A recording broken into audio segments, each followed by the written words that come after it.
And one question I had from a student said there are a lot of professional musicians, and even well-known ones, guitarists, who don't read musical notation.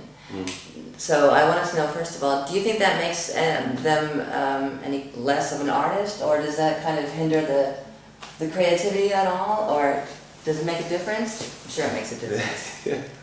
I mean, there's definitely, I think, a plus if you can read and if you can notate and everything, because it's just of knowing and grasping like what a measure is about, what a phrase and all this stuff is about. I think it's definitely, but then again, I don't know. I think again, if you want to become a professional musician and if you want to make money with it, I mean, you should have that done, because you probably have to, you want to play in a musical or you want to get studio gigs or whatever, and they expect you to read very well, you know. So you, if you study, if you decide to really to make music as your living today, I think it's very necessary to do this. I totally agree with Phil. Again, absolutely not a creative musician in terms of jazz or pop or blues or whatever. They don't have to read. It has nothing to do.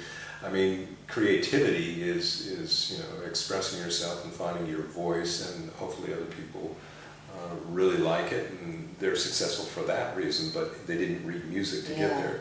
Okay. It's different in the other, but exactly what Philip said too, if you're going to be a professional musician and this is your trade, then reading in terms of studio work, theater work, that requires reading. Classical musicians, it's definitely required, because that's kind of what they do. Berklee's funny, they've gone up and down with this. They're coming back a little bit to literacy, which I would refer to as reading as literacy, and we used to require quite a bit of reading at Berklee. Then we downsized a little bit, being aware that pop music in general,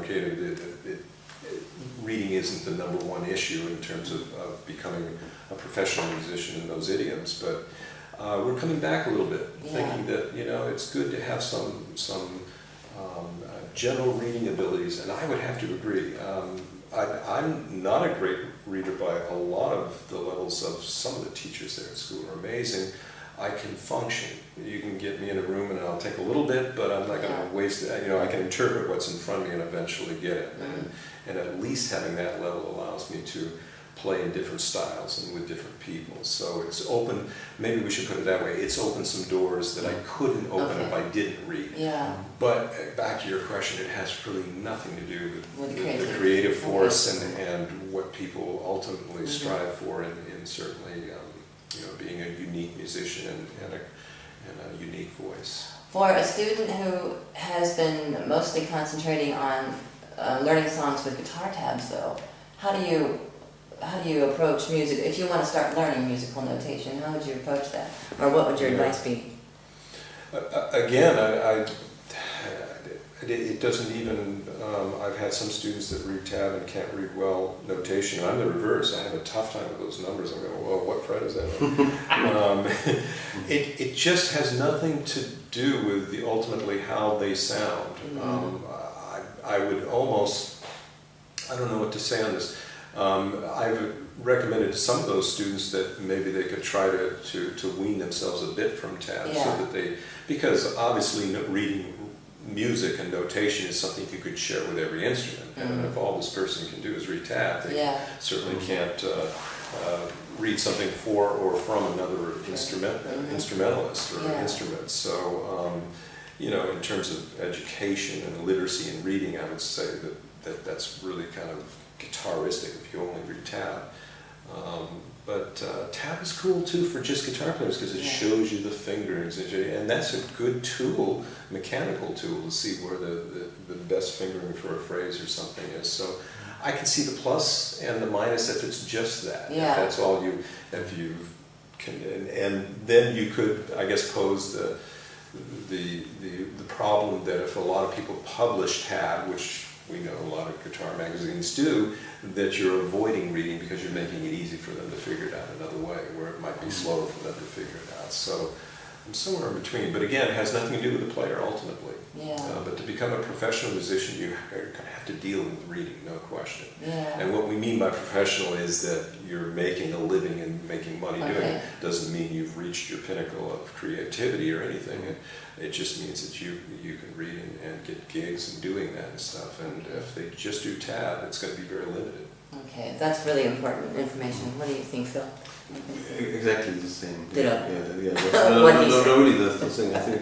I mean, if it really just comes down to taps, then it's a kind of a one-way street because, as you said, you can't really communicate it to other people. But for seeing where you can play the stuff, that's a big gap. But then I think it's nice to have the music and the regular notation, and then the tap unread, But. And I'm sorry, there's so much great music that's written that they would be able to. Now somebody'd have to write that music in tab to bring it to them. But if it's not there, then they're out of that source of music that they can't read. Yeah, that's especially if you write your own music, you have to find a way how to communicate to other people, and this way you could only do this for guitar players, Yeah. And so I think it's a good tool to have, like to know music notation and to read if you really want to communicate your music to other people. At least in fact, I mean, if you have all the time you can jam and practice forever, then okay, then you don't need it. But very often it's not like this. I mean, like we had one rehearsal, and if we wouldn't have been good, I mean, okay, readers. I mean, I'm not a great reader either, but I just have to do it so often that I get around, and this wouldn't be possible. I think something that we did now with Bret's Fest wouldn't be possible if not everybody would be a decent reader. Do you have a little word of wisdom you can give to the struggling students they can take on their way? Okay. Go. That's it. Thank I you. gotta think about Good night. it.